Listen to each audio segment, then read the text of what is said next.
It is Ryan here, and I have a question for you. What do you do when you win? Like, are you a fist pumper, a woohooer, a hand clapper, a high fiver? If you want to hone in on those winning moves, check out Chumba Casino. Choose from hundreds of social casino-style games for your chance to redeem serious cash prizes. There are new game releases weekly, plus free daily bonuses. So don't wait. Start having the most fun ever at ChumbaCasino.com. Sponsored by Chumba Casino. No purchase necessary. VGW Group. Void where prohibited by law. 18 plus. Terms and conditions apply. In California, presidential candidate Robert F. Kennedy Jr. suffers an assassination scare. In South Carolina, a Belk department store employee's body was discovered after being deceased for 7 days in a bathroom. And in Arizona, a CVS manager is killed as payback for a shoplifter. These stories and more are coming at you today, Friday, September 22nd, on Real Life Real Crime Daily, and I'm Jim Chapman. I'm Bayou Brandi. And I'm Mike Agovino. And Woody got pretty and he got articulate overnight. It's amazing. Oh, you gonna be in trouble. I'm not gonna be in trouble. Hey, Woody, you listening? I think he's probably Woody's listening now. kind of pretty too, though, you know, in his own Woody way. You think so, huh? He's kind of pretty. I'm just glad I like nobody's- Woody. I'm comfortable with my sexuality. I can say when another man is pretty. I like Woody in a hat. I think Woody in a hat makes a statement. Yeah. There's some guys that just belong in hats. Yeah. Woody, but no, I mean there's a look. You know, I get it. And his in a hat is cool. Well, you know what? Now that you say that, I realized there was something different about him the last couple of days on TikTok, and now I've just realized it's because he didn't have a hat on. He's always in a hat. Okay. So you should be able to do some kind of analytics and give him some feedback. Hey, Woody, the audience, they're not into you without the hat. You need the hat, dude. But you know what the positive takeaway is? Nobody's suspended. Woody's just not here today. That's right. Yeah. No suspension. We don't necessarily look at that as a positive, Brandi. Woody is playing Mr. Hollywood today. He is. And it's Woody Wood. It's Woody Wood. And what show is that, Mike? Cold Case Files. Cold Case Files. Oh, we're not supposed to say? Oh, yeah. I guess we said. Oh, yeah. He's been saying it for weeks on social media. Oh, he was so secretive about where he was the other day. I can't tell you where I am. Well, he didn't want to tell the audience where he was. No, I think it's he didn't want the sheriff's department to know where he was. We're going to have to cut that. Anyway, possibly, I don't know. What am I? I'm the transplant here. All right, well, we're going to get into some crime time, as Woody would say. How about that? And Sounds good. We're going to start with, wow, when I saw this story, scary stuff right away.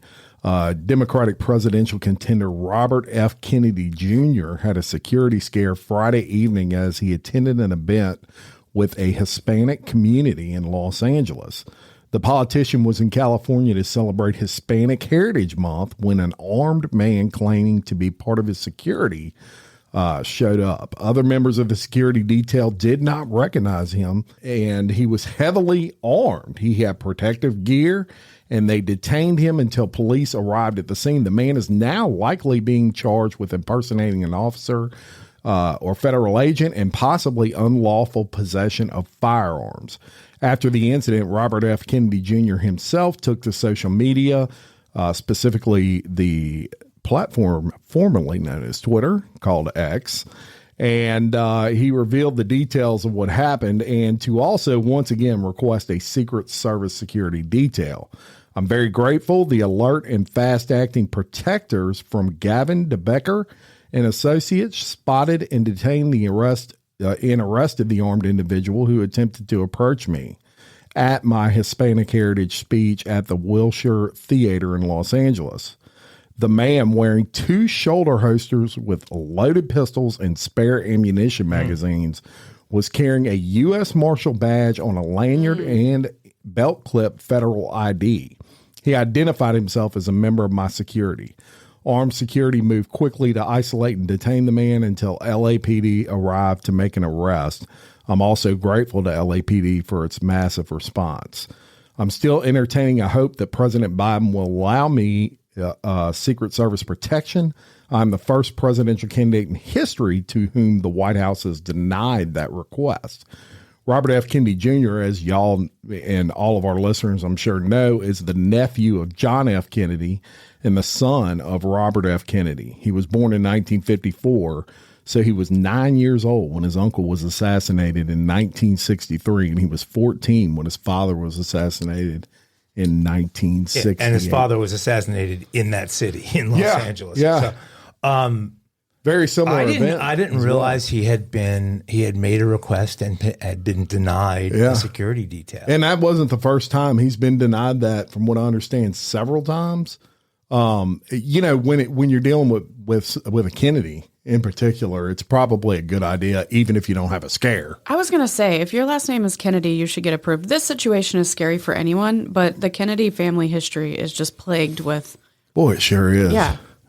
Give this man his detail. I don't care what political party who's with. Well, if something happens to him, the blood is on, the presidential hands there that, hey, I asked you for, and even Secret Service won't necessarily stop something, but if you don't have them there, you'll never know. Well, especially now, now that there's been an incident, they can't turn him down now. I mean, they have to give him a detail now. Funny story. I was like halfway through the hiring process with the Secret Service in 2020. I'm like 5 feet tall. What am I going to do? Well, actually, you're a perfect probably person, because no one would suspect you of being. I'll go for their ankles Secret first. Service. Yeah. Well, Secret Bite Service, their ankles. you're not generally in disguise, though. I mean, it's a very specific protection job around, specific individuals. So what I learned in the interview process is that the majority of Secret Service agents are uniformed officers. That's actually a detail, like the presidential or any detail that you're assigned to where you were in a suit. What we think of as the Secret Service, the men in black, that's actually like a small portion. Minute, yeah, special detail. But the other thing is, how did this guy think this was going to work out? Did you think that you were going to just slap on a badge and a lanyard and people were going to believe that you were? He got pretty far. Did he? I mean, sounds like he got all the way up to I can't wait to hear the story. I wonder if he did test runs. Was this his first try? That's a good question. That's fascinating. Yeah. Well, and what I found, look, if somebody wants to assassinate someone, they can do it. I mean, it'd be real hard to stop them. You strap a bomb to yourself and you go to an event and you just blow it up, right? Like they do in other countries. Here, we are very, we're more cautious of this, I think, in a lot of ways, which is why we have the Secret Service protecting the president and ex-presidents even. But with this guy right here, I cannot believe he didn't already have it. Well, and so I'm very familiar with the Wilshire Theater and the area there.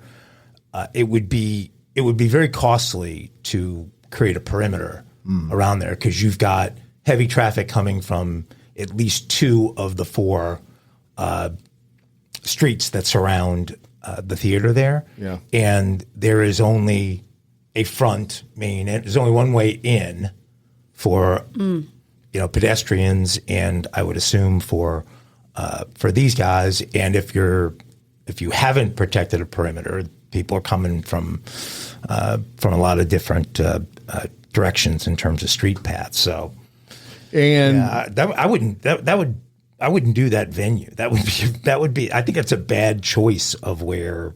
I guess maybe he was speaking at their event, so they chose the venue. He didn't have any control of it, but he's living a little dangerously. They need to give him. And 68 years old. I didn't realize he was that age. Have you seen him on TV or anything? Doing his push-ups. I live in a bubble. My gosh, he's a man now. Really? Ripped up, shredded. Yeah, he looks like a Kennedy. He's like 0% body fat. Yeah. And likes to take his shirt off. Maybe now I need to go look him up. He looks like he's like 50. I mean, he does not. It blew my mind when he said 68. I'm like, wow. No, he is. His voice. Yeah. I should know this, but what happened? So he had it was an illness. He got sick, and it attacked whatever virus it was, attacked like his larynx, and just caused him to talk like this. So he didn't have a surgery to remove. Well, he had a surgery to try to improve it, and it did. Actually, before the surgery, he could not hardly. I mean, it's hard for him to talk now, but he could not hardly talk. Before that, you couldn't understand a word he said. Now you can understand. It just sounds very labored. But he said there's no pain. Like you would think the way he was talking. Yeah, it sounds like. Oh man, his throat's got to be hurting. He said there's no pain at all. It's just the way it comes out. Did that happen at a young age? Is he had No. He was 40 something years old before that happened. He was a huge lawyer. Fought some, big billion-dollar corporations in lawsuits and stuff like that. Was very successful in environmental lawsuits, specifically like water. So clean drinking water. He's a big proponent of that because he's had several lawsuits with these gigantic corporations that whatever they're doing, fracking or whatever, and their stuff's getting in the water system, and he's fought them on that. And he was a very successsul lawyer in his own right. So. Well, now I just want to see him doing push-ups without his shirt on. Yeah. Does he do those? Lots of them on TikTok. Ooh, he has a TikTok? No, I'm not sure. I'm sure. I'm sure he is. Okay. I would bet you could find. I'm here to support his shirtless push-ups. There you go. Brandy's here for it. So this story hurt my heart. I couldn't believe this one when I read it. Y'all, a lawsuit has been filed over a cleaning worker who died in a department store bathroom, and her body was not found for days. Oh, my gosh. The family of a cleaning worker whose body remained in a locked bathroom at a department store for 7 days after she died has filed suit against Belks, saying her body was so decomposed that they couldn't even hold an open casket funeral. Miss Bessie Durham was a 63-year-old worker who was a contractor cleaning bathrooms at Belk in Columbia, South Carolina. She went into a family bathroom around 7 a.m. in 2022, and she died shortly after from a cardiac problem. She had clocked in for work but never clocked out, and her cleaning cart sat outside the locked door for 4 days until the Columbia Police Department called the store trying to find her because her family reported the woman missing. Yeah. So no shoppers, nobody tried to use the bathroom. No management. Nobody noticed that she had not clocked out. She had stayed clocked in for 48 hours straight. The suit was filed a year to the day when her body was found on September 19th of 2022. The store was open for regular hours the entire time. And here is this part that hurt me the most. She wasn't just a contracted cleaner. It's not like she had just started at that store and no one knew her. She had been employed by Belks for years when the store went to contracted janitorial services. So she had worked in that store for years. Nobody knew her there. Thought, I haven't seen her for the rest of the day. Let me check on her. She was in there for 7 days. Where was her family? Right, they didn't call till day 4. Her family. That's crazy. I know. Well, that you could understand that happening if she lived alone. That after a daughter or a son or whatever, a sister, brother, trying her a few times, and she hasn't gotten back to him, then it doesn't fit her normal pattern. Then they might say something. I could see that being days. But if you're in a department store, the idea is you have customers. Aren't they using the bathroom? Right. Is that an employee-only bathroom? Maybe it was. It was not. It was a family bathroom. Yeah. This is so weird. Yeah. Her family is quoted as saying, they didn't ask if she was okay. They didn't ask why her cart hadn't moved in 4 days. They hadn't asked why the bathrooms weren't being cleaned. That was the other thing that came to mind is nobody else is cleaning the bathrooms. What? Yeah, she had worked there for 7 years. So come to find out that the Belks was attached to a mall and they had a shooting incident, so they started locking the bathrooms. So I think what happened is when people would go try to use the family bathroom, they saw the cart outside and it was locked and they just assumed it was closed for maintenance or being cleaned. Yeah. And it seems like if there's a family bathroom, there's probably individual gendered bathrooms also. So it wasn't like nobody was able to use the bathroom. You just hit the nail right on the head on that one. Very good. I was thinking the exact same thing. They lock those bathrooms, but if you've ever been in a Belk, there's only like 4 employees in the whole thing anyway. There's one behind the perfume. There's one behind shoes. There's one that checks people out. Because if you go to the one in the perfume, big ass department. if you're going, oh yeah, it's huge. They got 4 people. If you go to the if you go to the perfume and you want to check out like your shirt, they say, oh, you got to go to shirts. Like you got to check it out with the only person in the store that checks out everything other than perfume. I love that Jim knows where everybody is stationed. Yeah, I used to shop at Belk's all the time, and I would get so mad because I'm like, there's 7 people in the entire giant department store. There's only 4 employees, and I'm 7th person in line. Right. And I'm waiting, and yeah. Maybe that's why they're closing down. Because I used to drive by them and be like, "How are they still open?" I don't see. And they have great deals. They got good clothes in there, but yeah. Yeah. Perfume lady ain't gonna check you out. I can tell you that. So poor and they've got deceased workers in their bathrooms. Yeah, for 4 days. That is really awful and sad that it just makes me sad that nobody missed that lady. And look, my mother-in-law's well up in age, and my wife talks to her every day. And if she called her and she didn't answer for a day, she's going to want to know why. Yeah, and the employees. So it's hard store. for me to wrap my mind around 4 days of family not. Maybe she didn't have family though. We're assuming she may not have any. Fairly common. I mean, it actually is very common. That doesn't surprise me. My biggest takeaway was she had worked in that store for 7 years, and no one in that store that she worked on that shift with thought to check on her. I think you're right about that, and I think you're right about why it didn't get picked up sooner, because it was the family bathroom, not one of the main ones. I'm forcing Brandi to look at RFK Jr. doing his push-ups. I don't know how many he did right there. He's a Kennedy. That was him at the end of it. I want to take him on. 68-year-old man. Come on, I can do more push-ups. His face looks 68. His body does not look 68. That is very impressive. Also, RFK is going to get like a big jump in his TikTok today because all our listeners. But I am just going to say this: that would be no reps. If he was doing a PT test, those would be counted as no reps. He doesn't even. Oh, you don't think those are official regulation? But he does look good for his age. He does look very good, and you know what? He probably can do more than I can, so I should shut up. Yeah, I'm going to shut up too. So if Robert F. Kennedy Jr., if you're out there and you want to come on the show, and we'll do a push-up challenge with. No, I've got enough challenges going on. Oh, Bayou Brandi. Yeah. We know he'd out push up you, Mike. I'm down.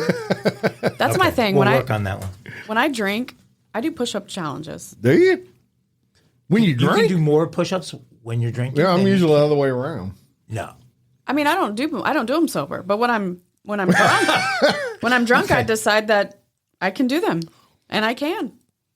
Okay, I want you to try and max out sober versus max out drinking, and tell us. I'll collect the data for you. You do better. That could be some decent video there. Let your fans vote on bet on which you're going to do more with. I assume you paid pretty close attention to the Madison Brooks case. Have you been following that case from the beginning? I haven't. Oh, you haven't? Okay. Who's Madison Brooks? Madison Brooks was the LSU sophomore who ended up getting hit and killed by a lift in the early morning hours after she was dropped off by a group of 4, one underage kid and 3 others. You know what? If you're not familiar with the case, you're going to get familiar with the case now. But it's probably the biggest case in the area. How have I never heard of this? I'm going to get my Louisiana card revoked right now. Yeah, that's a big deal. Yeah.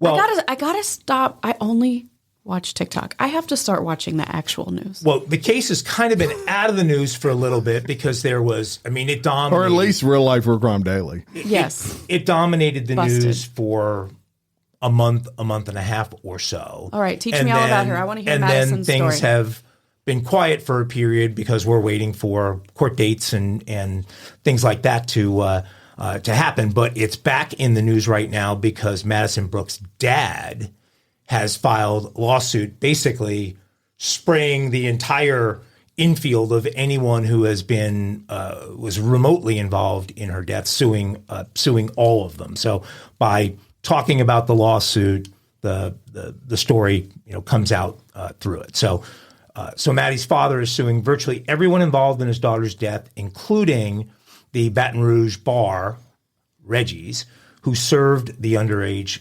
co-ed. The suspects, which there are 4 that were involved, one who is a minor and whose name we still don't know, but Kayvon Washington, who has been charged with third-degree rape in the case, Kaysen Carver, who also has been charged with third-degree rape in the case, Everett Lee, who was the driver of the car, who was not charged with third-degree rape, but some kind of involvement in a third-degree rape. I don't know exactly what they call it.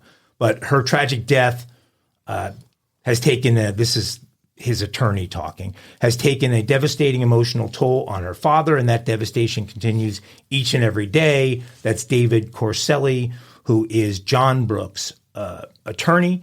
It's now time to hold Reggie's Bar, its employees, and others responsible for their irresponsible actions and neglect of Louisiana's drinking laws that led to Madison's death. Reggie's was notorious for serving underage individuals alcohol. I mean, yes, I think Jim and many others in the area can attest that. Yeah, they didn't card.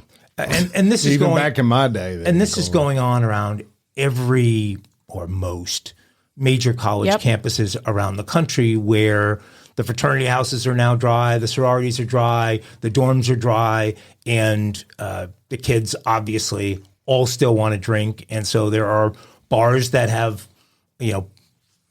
propped up in the immediate areas around the universities and, taking some liberties. And we all knew the places. We all knew where we could go and get away with it and where we could go and they wouldn't. Exactly. Yeah. So this grouping of bars, Tigerland and Reggie's as one of them, as they say here in the article, were, pretty much notorious for serving underage individuals. John Brooks is Madison's biological dad. He's not still with her mother, so we haven't heard a lot from him over the course of these months. But he's, and they're saying in this article that he's been relatively quiet since his 19-year-old daughter, an LSU sophomore, was allegedly raped in January after a night of drinking at Reggie's Bar and later died after her alleged attackers let her out on a highway where she was hit by a Lyft driver. Now, I think the story that was the generally accepted story was that she was not let out on Burbank Drive. She was let out in a neighborhood. No, she was let out in the neighborhood. She was let out in this story makes it sound like she was let out. Yeah, on she Burbank. She walked back Burbank. to Burbank. Right. That is awful. But so he came out swinging in a recently filed civil wrongful death suit. The legal action names nearly a dozen employees from Reggie's, which has been shut down by the state pretty much since the incident. The 4 alleged rapists, well, really 2 rapists, alleged rapists, and 2 people tangentially related. Lyft, the Lyft driver, Lyft, the corporation, and as well as insurance companies that represent Lyft and other individuals and Reggie's.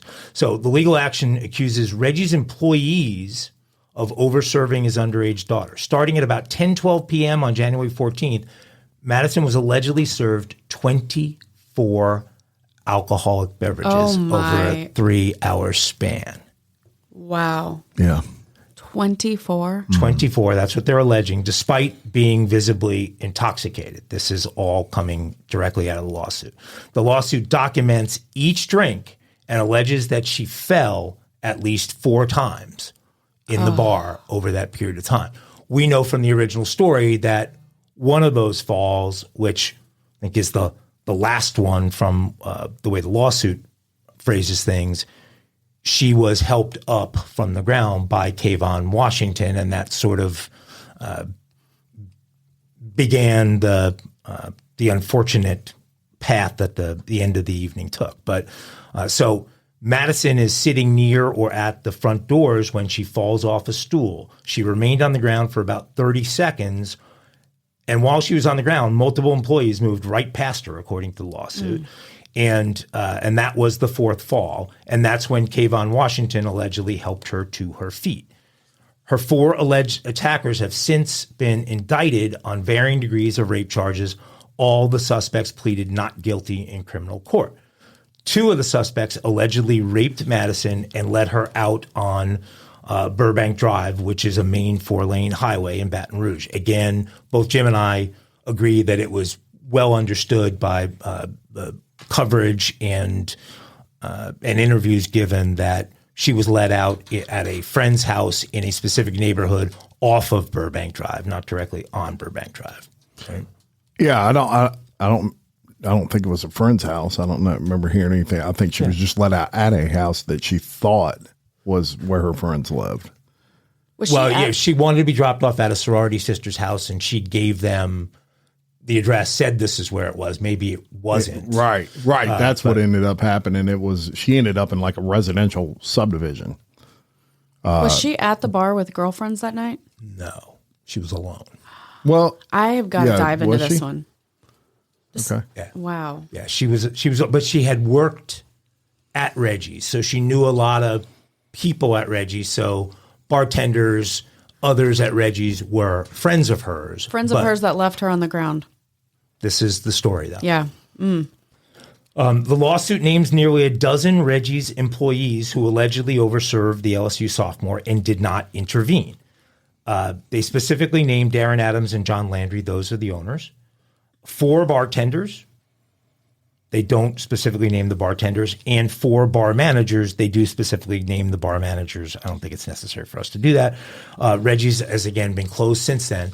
The story is going to continue to be in the news now as we begin to approach these court appearances and the trials of the accused, which, of course, now includes charges here in Livingston Parish, because one of the suspects, Kayvon Washington, and Woody was very involved in this. A woman came forward after this happened with Madison Brooks, claiming that she had filed a report with Livingston Parish Police, I think City of Walker, right? Walker Police, a couple of years earlier, and that the police weren't necessarily diligent in their investigation and never charged him. Well, subsequently, they went back, investigated again, interviewed a witness, and decided to charge him. So he was brought up on charges in Livingston Parish after this whole thing happened with Madison Brooks in East Baton Rouge Parish. I'm starting to learn Louisiana parishes. So I think it's interesting, a bunch of levels here. One, this is her father, not the family as a whole. What's that got to do with it? Well, the father hasn't been involved. You would think it would be the family as a whole that would be coming out to file lawsuits, not... What do you mean the father hasn't been involved? This is her biological father. Right. He hasn't been a huge part of this thing throughout. Okay. I'm staying out of this one. Really?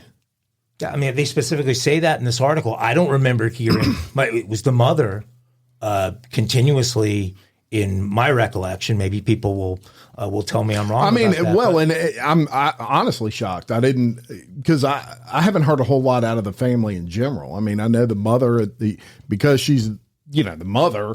That is who they kind of gravitate towards. But I wouldn't go as far as to say he hasn't been involved. I mean, I'm not saying at all. It just doesn't seem like he's been very involved. But the bigger thing in my mind, and Brandi, you may have a very different point of view on this from your experience, but generally it's a family that's filing. I think that's under the pretense that you're assuming it's a cohesive family unit. I mean, if they're divorced, we don't know the family dynamic. We don't know how much mom allowed him to be involved, or how maybe they just co-parented well but weren't on a personal level. So maybe they're taking their own legal action avenues. Maybe mom's got her thing going, dad's got his thing going. But I'm sure It doesn't speak to me as being odd that the family is not united in their legal front. Well, that may all be, you may be right about all of that. It just strikes me as strange because he, again, hasn't been at the, when you hear how much she was served, you go, oh my God, she had to be she needed to go to the hospital. She had to be on the verge of being very, very sick. But there's a video that shows her coming out of the bar and running toward these 4 individuals in their car in the parking lot, where when you look at how she gets from the bar to the car, she does not appear to be, 4 times the legal limit on blood alcohol level. She gets there pretty stable. And then there's video of her, basically calling the driver out because he won't have sex with her. Right? All of that's captured on video. And the 3rd-degree rape is is where she can't give consent. So her consent does not count as consent because of how impaired she was because of her blood alcohol level. But 24 drinks. Yeah, it's crazy. It's crazy. But she fell down 4 times. Everybody knew she was shit-faced. Yeah. I get it.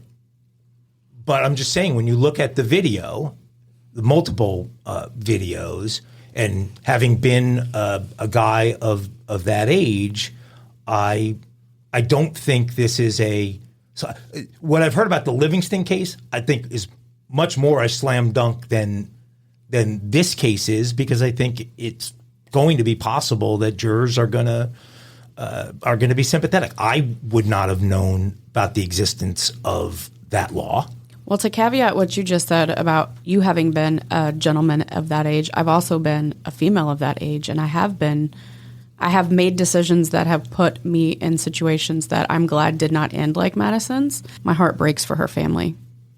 Period. For sure. Especially when this goes to trial. Defense is going to poke holes and character assassinate, and her parents have to live through that, and that's heartbreaking. 100% agreed. And she was a beautiful girl. Not that it matters, but I'm looking at her photo right now, and what a beautiful young lady. A man arrested after a weekend police chase and motorcycle crash in Georgia turned out to be a fugitive accused of avoiding a child rape charge by faking his own drowning death last month in the Mississippi River kayaking accident. Melvin Ameti, 41 of Georgia, had been missing and reported so by his son on August 7th in St. Charles Parish. Authorities were told at the time that Ameti had fallen from a kayak while fishing and drowned. The sheriffs reported at the time that the search spanned 2 days and used divers, sonar, and other forms of location such as drones. No bodies were found. Meanwhile, investigators learned. Hey, y'all, let me tell you about Gobble. All Gobble meal kits are pre-prepped. That means less work for you and less waste in your kitchen. Their meal kits include everything you need so you can save time at the store or just skip that trip entirely. I got the box in and I had 3 different meals. I had a Kung Pao chicken, crispy fish tacos, and a beef bourguignon, however you say it. But let me tell you about the classic beef bourguignon. Look, it came with beef pot roast and a beef broth concentrate, red wine demi-glaze, cremini mushrooms, cipollone onions, mashed potatoes, baby carrots, and rosemary thyme butter. It was so easy to make. Literally like 15 minutes it took Cindy. And let me tell you something, all the dishes were fire, but this thing was like a taste explosion in my mouth. It's just unreal. We've got to spend more time together and more time doing the things we love because everything came in this one single box right to my door. So see what a difference Gobble will make for your household. Right now, they're offering my listeners a fantastic limited time deal. You get $120 off across 4 boxes plus free shipping and free cookies. And let me tell you, those cookies, I ate one that was sin baked and it was delicious. Go to gobble.com/real life. That's GOBBLE.com/real life for $120 off your first 4 boxes. This offer is not available on the home site, so don't miss out. This is genius. It's taste explosions in your mouth like you never had. Spark something uncommon this holiday with just the right gift from Uncommon Goods. The busy holiday season is here, and Uncommon Goods makes it less stressful with incredible hand-picked gifts for everyone on your list, all in one spot. Gifts that spark joy, wonder, delight, and that's exactly what I wanted feeling. Hey, y'all, I ordered a super cool piece. It's a candle with a sculpture of LSU's Tiger Stadium on top of it. And each officially licensed laser cut wooden replica features up to 4 layers of detail, creating a bird's eye view of a specific football field, seating section, and more. And every label includes your stadium's name, the team's logo, and school location. And it has a coconut, soy, vegan wax infused with sandalwood smell that creates tailgates and touchdowns scent profile, reminiscent of game day. It's invigorating like fresh cut grass and nostalgic like smoke from a pre-game grill, and calming like the crisp autumn air of a new semester on campus. Y'all, I love it. I have it at the base of my TV, and I'm ready to watch the Tigers play on Saturday night, right? Uncommon Goods. Look, when you shop at Uncommon Goods, you're supporting artists and small independent businesses. And many of their handcrafted products are made in small batches. So shop now before they sell out this holiday season. Uncommon Goods looks for products that are high quality, unique, and often handmade or made in the U.S. They have the most meaningful, out of the ordinary gifts anywhere. They even have gifts you can personalize. From holiday host and hostess gift to the coolest finds for kids to hits for everyone from the book lovers to diehard sports fans. Uncommon Goods has something for everyone, not the same old selections you can just find anywhere. And with every purchase you make at Uncommon Goods, they give $1 to a nonprofit partner of your choice. They've donated more than $3 million to date. So to get 15% off your next gift, go to uncommongoods.com/RLRC. That's uncommongoods.com/RLRC for 15% off. Don't miss out on this limited time offer.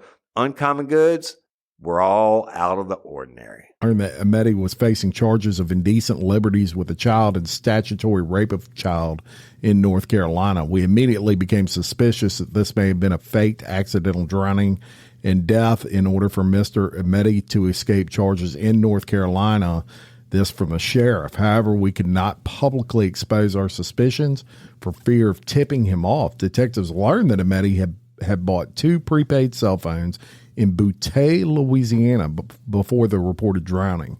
Detectives worked with authorities in North Carolina and the United States Marshal Service to track down the phones, but Ahmedi only used the phone when Ahmedi used the phone, he only kept it on briefly.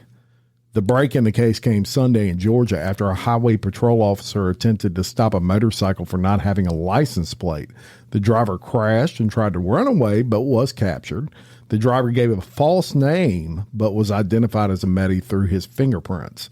Ahmedi's son has not been charged. However, the investigation is ongoing. So, wow. The son should be charged. Yeah, because he had, Yeah, and that's good police work to track Very down good. the 2 burner phones, and then the irony that you go through all of that and you almost make it out, and you don't put a license plate on the motorcycle. Yeah, exactly. And that was their probable cause. It's a brave way to fake a death, too, because it could easily end in death. Right. Yeah. Man. Well. Good. You know what? I hope that son gets charged. He definitely had something to do with it. Well, I think they're just struggling. Sometimes that may be hard to prove, and until you can get evidence. You got to have evidence. That's true. I should reserve judgment. Doesn't matter what you know happened. It's it only matters what what you can prove. Absolutely. Tom Cruise said that, by the way. All right. This story is coming to us out of Pennsylvania. I feel like we've had a lot of escaped inmates lately. And a lot of escaped inmates in Pennsylvania lately. What's going on up there? So this story is about 9 teen boys who escaped from a detention center in Pennsylvania, but they only made it a few miles. Their cardio wasn't so good, I don't think. 9 teenagers escaped from a detention center in Pennsylvania after overpowering staff and crawling under a fence. They were captured 12 hours later It was probably planned, but poorly planned, said the state police trooper. The first 4 were taken into custody after they went to a home and knocked on the door. It's not funny, but it's funny. They turned themselves in because they were cold and tired. They just gave up. After a few miles. They said, you know what? Maybe freezing out of here. Yeah, maybe these 3 hots in a cot aren't so bad. Take me back. Police caught up with the other 5 after a pickup truck and a trailer were reported stolen. After a brief car chase, the police found 4 of them in the vehicle. The last teen had fled on foot, but he was caught a short time later. State and local police were called late Sunday to take control of the juvenile center in Morgantown, Pennsylvania. Like, I want to hear that 911 call. How does that go? We need help. We've been overtaken by the kids. The escape happened after the boys, who were all between the ages of 15 and 17, wrestled the keys away from 2 staff members. They got out of the building, went to the recreation yard, found a spot to crawl under a fence. They were all captured within 5 miles from the detention center. So you were gone 12 hours. I am a very slow runner. I can run farther than 5 miles in 12 hours. Like you can walk a lot further than 5 miles. Yeah, you didn't really want to escape. Yeah. I mean, I'm pretty sure you could hopscotch quicker. Yeah. I don't know who the genius behind the jailbreak was there, but yeah, Cavalcante, he's not. Just put it that way. Yes. And this does follow the 2 high-profile murder escapees, including Cavalcante in Pennsylvania. Their charges they ranged from firearms possession, robbery, auto theft, and other miscellaneous charges. And now they are also going to catch additional charges. So the bigger question here is what is the problem with Pennsylvania? Man, if I lived in Pennsylvania, the guy in charge of the Bureau of Prisons over there, I'm like, dude, you're about to lose your job because you cannot keep people in jail. Of course, he's at the top, but you're the leader. Yeah, and it's not isolated. Shit rolls downhill. Right, it's not just one facility. That's the concerning part. Yeah. And also, if I live in Pennsylvania, I'm up in my home security. Yeah, there ain't no doubt about it. Ring cameras everywhere. Just absolutely insane and this is the 3rd one in 2 months that is high profile. You know, of course, these kids weren't murderers, but there were 9 of them. How do you lose track of 9 of them? Yep. There's a lot of stuff goes down in Pennsylvania. I mean, Lord. Just so much more than you ever would have imagined. But this is a really sad story. So we're going to go to Arizona. Michael Jacobs was a CVS store manager in Arizona. He came home from work at 10:50 p.m. every night like clockwork, and except on Thursday, September 7th. So Stacy, who's Michael's wife, they've been together for 23 years, and their kids didn't know what happened, but she said they had a bad feeling when it was past midnight and he wasn't home. So again, this guy's home at 10:50 every single night like clockwork, and it's midnight and you haven't heard from him. It's not good. It was 12 o'clock that night, and my son was saying, "Where's Dad at?" Stacy said. I thought maybe the store stayed open later, but he would have told me if something like that was going on. He would have messaged. He would have done something to alert me. When I called him, he didn't answer. I called him repeatedly, and he didn't answer. So Stacy decided that she would just drive down to the store. After first, she made some calls to local hospitals, and he wasn't in any of the local hospitals. So she got in the car with the kids, and while they were in the car, she asked one of the kids to Google his store. And that's when they found out that there was a shooting at the store. Mm. They beelined it to the CVS. On the way, police actually called Stacy, called Stacy's line looking for her. And the first thing that came to her mind was that, you know, he's with the police and they're just taking care of the store, and that's why he's so busy. And that's why he's not home, or he hasn't called. But at this point, she arrives outside the CVS as they're calling her, and the scene is crazy. You know, it's all taped off, and she can see her husband's car is still in the parking lot. And so she said, "I still don't think anything bad, but the police officer comes over after I tell him." So he gets her on the phone. She says, "I'm here in the parking lot," and he walks over and he says, "There's been a tragedy at the store, and Mike has been shot." She said it was really brief, that they wanted to make sure that I understood that he was gone, you know, that he was deceased, that he got shot and he's dead. Police said they had a suspect in custody who, quote, didn't have any type of remorse or something like that, she said. I just can't believe that Mike got taken down like that because he runs the store like a star and nothing ever happened, she said. Mike was 49. He'd been there so long. She said she'd asked him many times whether he wanted to keep working at the store or move on. And he always said, I love this store. He's not replaceable. I'll not be able to understand this tragedy, and it's going to be impossible for my kids to understand this tragedy. His son Gabriel wrote about his dad. He said he would make me smile whenever I felt sad. He was a perfect person. He made me realize what I want to do in life. He would always remind me of the importance of taking on hard tasks and being a strong person to support the ones you love. So here's the picture of Mike. He was a tough guy. He ran that store tough. He didn't tolerate the folks who came in to do some shoplifting that, especially, the ones he didn't consider dangerous. And so 4 hours earlier, 4 hours before Mike was killed, the suspected gunman, a guy by the name of Jared Sevi, who's 38 years old, was caught shoplifting by Michael. So he caught him. He took the goods back, and he called police, but CVS declined to prosecute him, and so he was let go. Well, Sevi then allegedly went directly home, grabbed his gun, returned to the store. When he got back to CVS, he specifically told other employees and customers to get out of the store. So he cleared the store out so he could take out Mike. So in effect, it was a revenge hit by this guy because he had been caught shoplifting by Mike. He made spontaneous statements to the officers, this guy, Jared Sevi, telling them, quote, I did it. I'm guilty. I planned this. And I bet he ain't talking shit no more now, is he? Prosecutors said during Sevi's first court appearance last week. And so here is a lovely picture of Sevi. And this guy actually had the balls to ask cops for a beer and said, I'm going away for like 20 years. So how about letting me have a beer?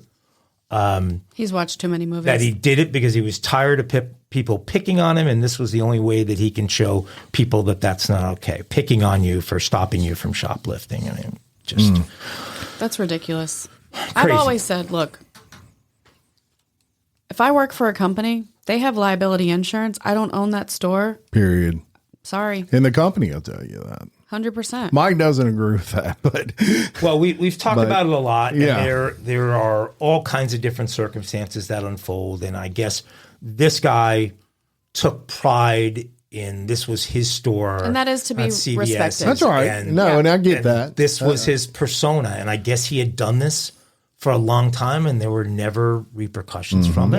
Yeah. And nobody can predict that this is going to happen. But then one night, it's the wrong guy. Right. You never know who you're dealing with. It's like what he says. Yeah. You just never know. All it takes is that one person.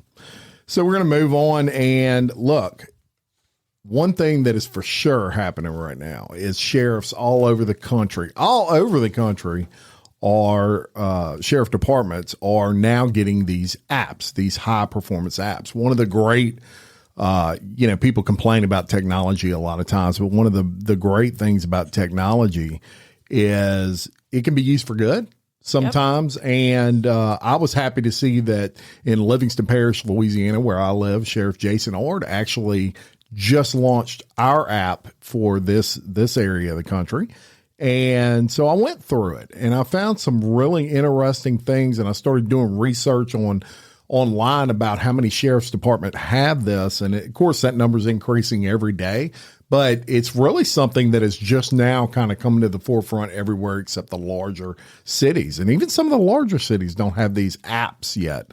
But I live under a rock. I've never heard of this. It's just a one-stop shop. You can get you can make reports. You can see analytics. All kinds of things. To go over what this particular app can do, and this is what I'm referencing here is the Livingston Parish Sheriff's Office application. Thank you. I love that. You can do everything from check tax information because at least here, the sheriff's department is who taxes, they do your property taxes. You can look for sex offenders. Let me tell you, don't hit that button because what's going to happen is a map's going to pop up and little dots are going to go everywhere where they live in your area. And it's a lot more than what you would think. And you can't unsee that. Now you can't unsee that. They're living amongst you. They're living amongst you, but right there at your fingertips. So if you're thinking of buying a home, that'd be a great app to have to look for that. You can submit tips right through the app, and it's real easy. You click submit a tip, you go in there, and you can just type and send. Who's in jail? The most popular. I actually talked to the sheriff's office before I did this story.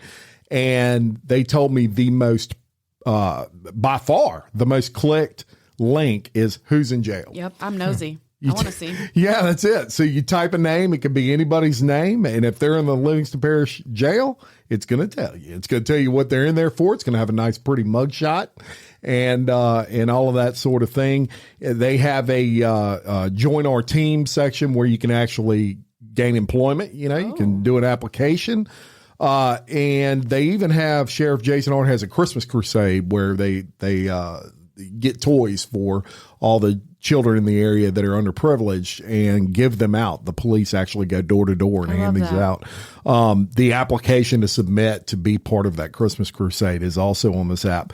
But the best thing about it is, and this is with all of the apps nationwide that I've seen, you get alerts every time something happens. 911 dispatch actually has a button that they hit that will dispatch it to the app as things are happening in real time. So if there is a wreck somewhere or they are working, we had a bad wildfire here just a couple days ago, really bad. I almost got to a neighborhood. And there was 4 or 5 alerts that I had got, fire contained, fire out of control, whatever it was. So, one of the examples and why I wanted to include it today was we do talk a lot about like AI being used for bad things. Right. And it is in a lot of cases, but there are some good technology sources now, especially in the way of apps for police departments. And I know, Mike, that you've lived in some pretty big cities and in those cities, is this something they've had for a while or is it not that I know of? So if LAPD had it, I wasn't aware of it. Can you call 911 through the app? Let's check real time. Because I didn't see, maybe you can, Mike. So let's see why y'all are talking. While you're looking at that, it's funny that you brought that up. So I was a 911 dispatcher, and right at the end of when I quit dispatching, they were just starting to roll out being able to text to 911. And at that time, I was like, I'm glad I got out when I did because that could be a nightmare. Location finding and stuff like that. But you know what I bet? I bet that by the dispatch pushing out notifications, it actually saves resources because now people are not flooding the non-emergency number asking for updates on is the fire contained because they're pushing it out. That's genius. Yeah, it really is. Or they can simply refer them and not have to spend any time doing that. So, I was thinking, can they contact them whether it's SMS or it's actually a call, and can they monitor?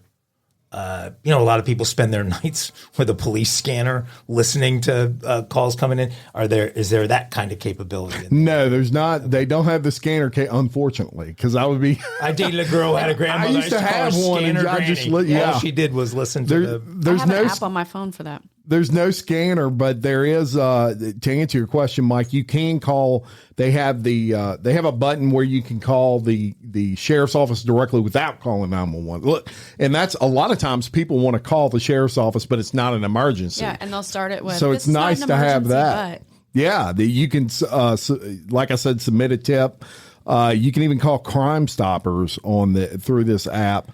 But the who's in jail is kind of the most clicked on, and you basically click it, y'all, and it pulls up just names, and you have a search option, but you can click on the name and it gives you their information and what they were booked for, their booking date, all that sort of thing, and some of them even have that's great mugshots. I think. I would imagine there are some app developers that are pitching departments all over the country. That Oh, are developing these. absolutely. I doubt they did it from the ground up themselves, but that could be a tremendous resource. My retirement goal, when I retire, I'm going to start my day every day with reading the obituaries and looking up everyone that's in jail in my city while I have my morning coffee. Love it. I would be one of those clicking on the. Oh, I'm going to download that app. A lot of so I can see who's excitement in in that retired life. Yep.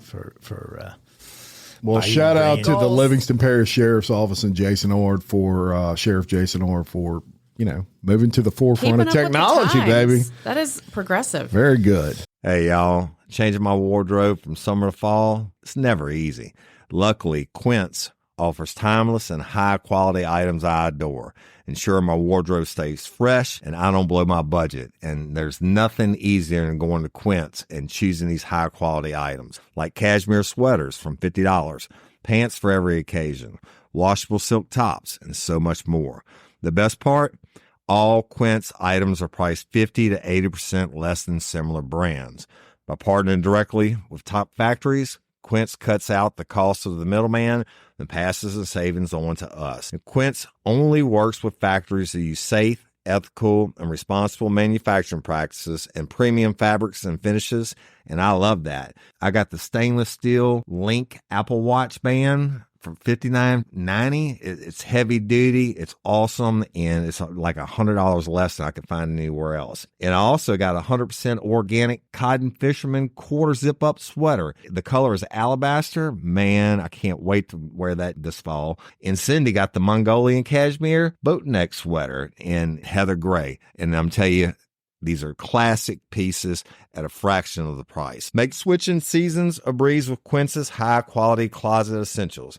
Go to quince.com/RLRC for free shipping on your order and 365-day returns. That's QUINCE.com/RLRC to get free shipping and 365-day returns. Quince.com/RLRC. You'll thank me later. Hey, ladies, are you feeling overwhelmed by hormonal changes? Well, you're definitely not alone. There are more than 1,000 hormone disruptors living in our environment right now. It's in your food, your water, the air you breathe, the clothes you wear, your skincare products. They all mess with your hormones. Then there's the natural hormone changes your body goes through, premenopause, menopause. And while it's a natural process, it doesn't mean you have to suffer through it.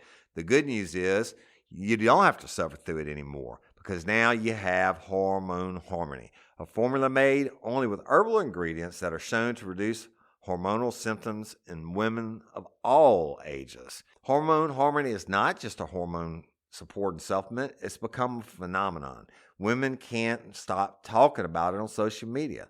A bottle of Hormone Harmony is sold every 24 seconds. And the biggest benefit? Well, my wife says it makes her feel like her own self again. And that's what women mention over and over in the reviews. And there are over 30,000 reviews for Hormone Harmony. And for a limited time, you can get 15% off your entire first order at happymammoth.com. Just use code RLRC at checkout. That's happymammoth.com and use code RLRC for 15% off today. That's happymammoth.com and use code RLRC. So this next one comes from our neighbors right here in Tangipahoa Parish. I love this story. It's not a joking matter, but it is hilarious because no harm, no foul. Everything ended up being okay. But y'all, a man got arrested after taking an ambulance home because he was too impatient to wait for a ride home from the hospital. A 28-year-old man from Ponchatoula was arrested for being in possession of a stolen ambulance in Tangipahoa Parish. Mr. Jeffrey Armstrong of Ponchatoula just got real tired of waiting at the hospital. Sheriff Daniel Edwards said that just before 11 a.m. on Tuesday, September 19th, deputies were alerted that a stolen Acadian ambulance was being tracked by GPS on Interstate 55 between Laplace and Manchac. According to Acadian, the emergency vehicle was taken from a hospital in Jefferson Parish and was seen headed towards Tangipahoa. Deputies and other law enforcement agencies began to stage on the interstate at numerous exits awaiting the ambulance's arrival. While sitting stationary at milepost 20, just south of Ponchatoula, a deputy saw the ambulance pass by and pulled over the driver. He complied. The driver, who was later identified as Armstrong, complied, pulled the ambulance over to the shoulder of the interstate. Without incident, he was taken into custody. He was booked into the Tangipahoa Parish Jail on one count of felony possession of stolen property. The ambulance was returned to Acadian in good condition.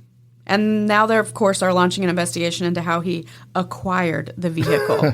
Yep. Oh, he had the keys in it. Right. They're always running. I know. Yeah, but that is crazy. It is, but I don't know if you guys have been to the emergency room lately. I don't know if he was admitted or if he was in the emergency room, but the wait times are just getting ridiculous. Yeah, I almost can understand where he's coming from. He probably just had hit his threshold. He'd been there all night. I mean, poor decision, but yeah, he didn't destroy the ambulance. He stopped when he was pulled over. I mean, law-abiding citizen right here. No, but if there had been an emergency and that ambulance was not available to respond to the emergency, I mean, of course, it's not a good thing, obviously. Of course.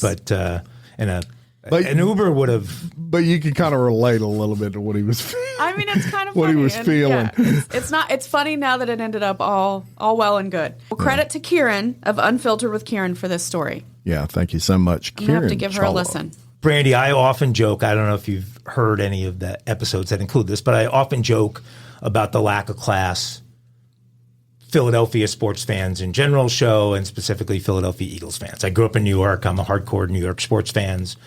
Philadelphia teams are our rivals. Who's your team? Giants are my football team. Mets are my baseball team. Tiki Barber. Knicks are my basketball team. Tiki Barber. Tiki's back, and Tiki's on another great name. Tiki was on the Housewives of New Jersey last year. Was he really? That. Now yes. I have to watch it. I love him. He's not on anymore. I think he did a year, and he said, it was his wife that was primarily on it, but I think he'd had enough. I digress. Carry on. But anyway, but if I'm being honest, I mean, the war in the stands, this rude behavior in stands, fights getting started, et cetera, extends well beyond the city of brotherly love. And this past weekend, it ended in tragedy up in New England for one Patriots fan. I don't know if you guys saw the story, but a 53-year-old Patriots fan by the name of Dale Mooney, who was from Newmarket, New Hampshire, died on Sunday after he was punched multiple times by a Dolphins fan. So the Patriots were playing the Dolphins for the better part of 2 decades. The Patriots have dominated the NFL and dominated the Dolphins, and now the Dolphins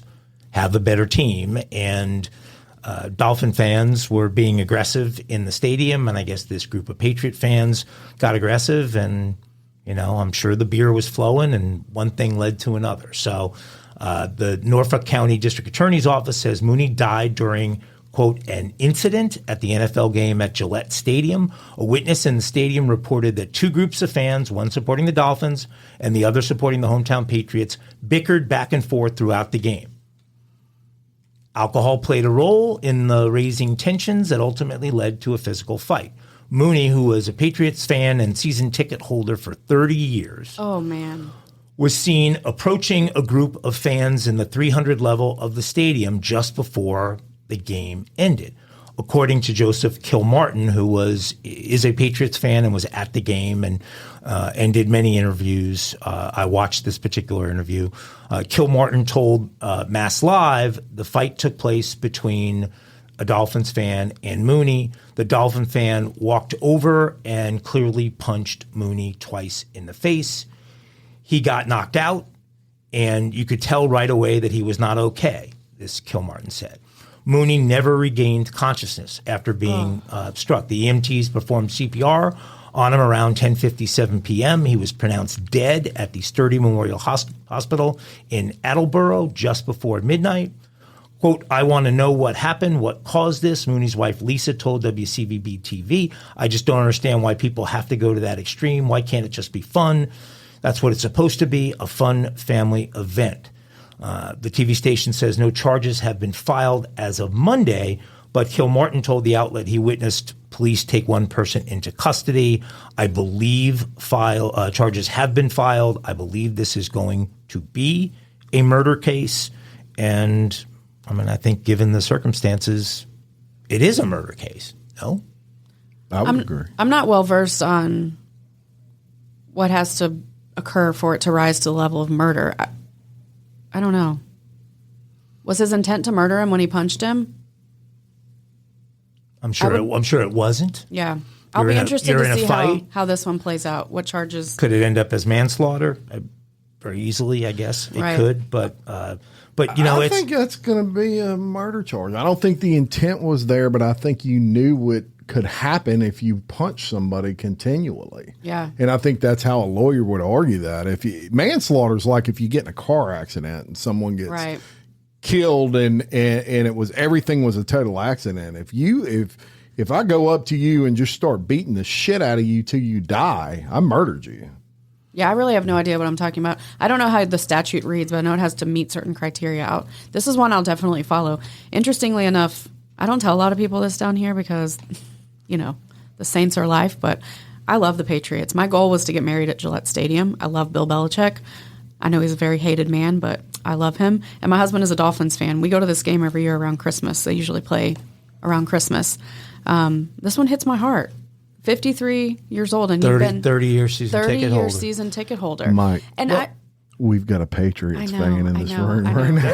See, as a Giants fan, that doesn't hurt me because I can just me. say Eli beat Brady twice. Yes, he did. And so I take, and one of those times was when they were undefeated. So, but I think it's also, this kind of thing is a sign of the culture. I mean, we have all these instances of people acting in ways that you never would have seen people act a decade ago, 2 decades ago. I mean, people always get drunk at games and get stupid and stuff like that, but to the point where it becomes, this violent. Well, right before the Raiders left California, this happened in the parking lot. Yeah, it happened. Yeah. It happened at 10 stadiums this past Sunday. I mean, the Saints had a big brawl at the Saints game where they jumped on top of the team they played, and I'm drawing a total blank right now. Whoever they played Carolina. Okay, so they had a fight. They had a fight at that game. So it happens, and the problem is taking it too far where this happens. Yeah, yeah. Like I seriously, I'm going to Dallas for the Giants Cowboys game in November. I'm not going to wear a Giants jersey. Yeah, I'm not going to have and we always do. We do that, but you know what? It's not. It's not worth it to do that kind of. I mean, because you never know these days how crazy somebody might be. How many times have people gotten into barroom brawls and they've taken more than 2 punches and they don't die though? I mean, 2 punches, that's powerful. Yeah, and for all we know, been in my share. He's what was he? 53 years old. He could have had some kind of pre-existing condition that you don't know. Until you know, and there's an autopsy and everything else, but it's just violence at sporting events. I mean, come on.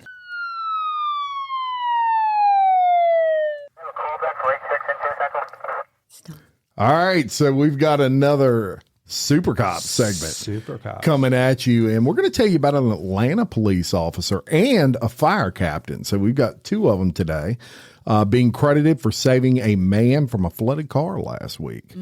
In the midst of a torrential downpour and flash flooding that inundated downtown Atlanta on September 14th, 2 local heroes emerged to rescue the trapped driver. Atlanta police officer Renando Bryan and Atlanta Fire Rescue Captain Terrence Simon are being hailed as courageous saviors for their swift and selfless actions. Officer Bryan was on duty when he came across a street completely submerged under rising floodwater. He noticed a partially submerged vehicle with Captain Simon attempting to rescue the trapped driver. We have been out here for a few minutes and you have water that's well over 4.5 feet, so you have to act quickly, Captain Simon said. The floodwaters have reached such dangerous levels that the vehicle was perilously lifted from the ground, rendering its doors immovable. Without hesitation, Officer Bryan waded into the treacherous waters to assist in the rescue. Using his baton, he shattered the driver's side window, created an escape route for the stranded motorist, and together the police officer and fire captain managed to extradite the driver from the situation. I told them, "Thank you for everything. You saved my day," that from the rescued driver. The powerful storm unleashed more than 2 inches of precipitation within the span of an hour, overwhelming downtown Atlanta, the Atlanta University Center, and surrounding areas. So Atlanta Police Officer Raynondo Bryan and Atlanta Fire Rescue Department Captain Terrence Simon are our super cops for today. Shout out to those guys. Great job. Kudos. And we love to feature you. Yeehaw.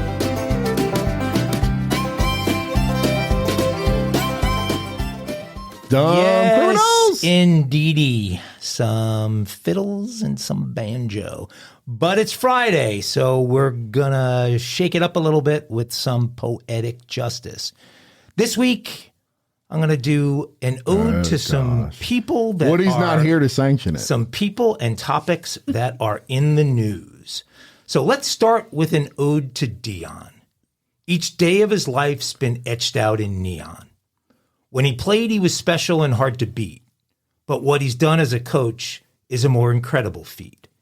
Leading the way with faith, hard work, and tough love, he's helped many connect with the man above. What I love most is how he brings people together.